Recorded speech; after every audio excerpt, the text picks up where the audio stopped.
where I'm from is kind of complicated, but I was born in Los Angeles, California, and grew up in Tijuana. I came to live in Los Angeles when I was 8 years old. I moved from Tijuana because I was living there with my father, and I came to Los Angeles to live with my mother and be with her for a bit. It was difficult that I didn't speak the language. I don't remember learning it after like a year or two. I'm a kid and I just knew English. I was like, oh, pa, yes, English, yes, English. But that was very difficult for me, the language barrier. Also, like another thing was that when I was living in Tijuana, I was told, you're American. You don't have to worry about anything that all of these people here have to worry about. You're American.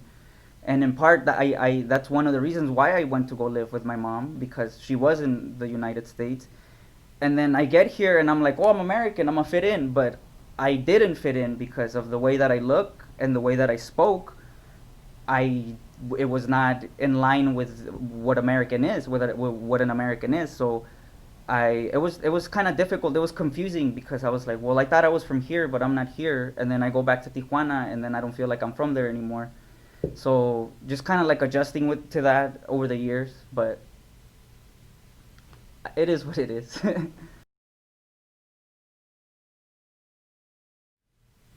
Something that I'm proud of is the fact that I chose to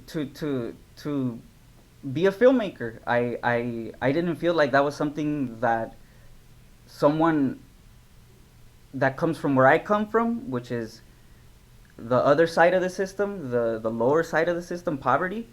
It just wasn't in the cards. It was like, oh, well, I should just get a good job in construction, and as long as the bills are paid.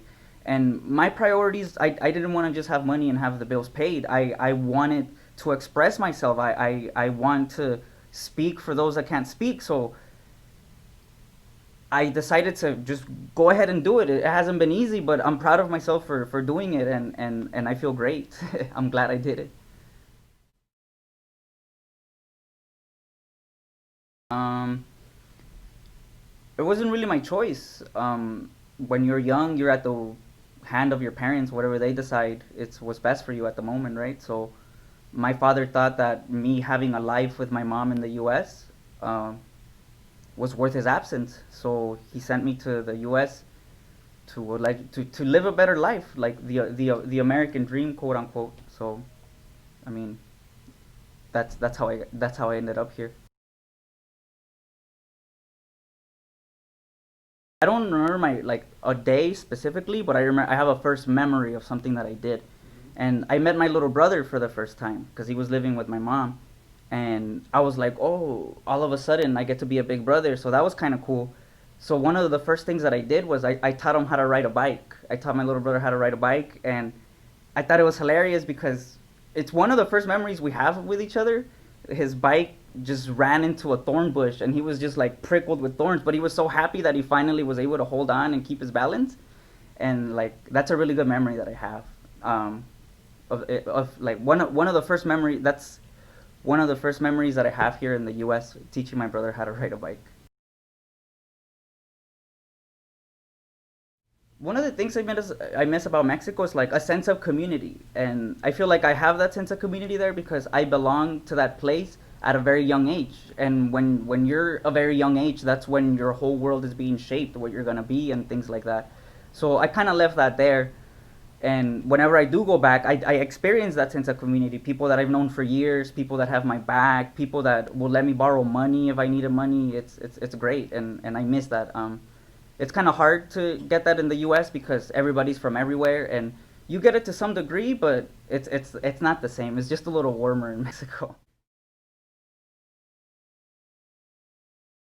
I do have a memory of Mexico that always makes me smile, and that is I don't have a good relationship. Well, I don't have a relationship with my mother, but I do have a mother figure, and that is my tia Alejandra, and she lives in Mexico, in Tijuana actually, and I love her cooking. Whenever I go, she'll make me whatever I want, and that's just great.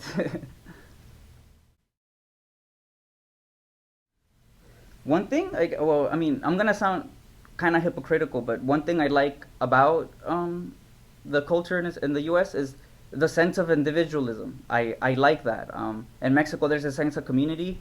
Well, I can't speak for all of Mexico, but Tijuana, where I'm from, there's a sense of community, and sometimes it's hard to think against what the collective people are thinking because you're gonna be different and don't think that way. But I like the sense of individualism that exists in the U.S. and trying to be your own person. I really value that. Um, I hope that maybe the we can organize ourselves and start thinking about stop politicizing scientific issues and do the right thing to try to get through this pandemic. But all I can do is hope, and we'll see what happens. What I hope to accomplish with my job as a filmmaker is to amplify the voice of those that don't have a voice, at least here in America. The migrant worker, the maid that is cleaning up your room, the maid that's cooking for you at home, the maid that's taking care of your kids, and that's the reason they speak Spanish and you don't.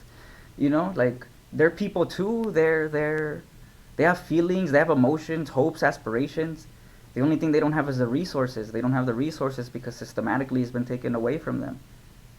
And I think film is a good medium to amplify any idea. So that's the idea that I'm gonna choose to amplify with film. Them. Making you aware that they exist and that they're people.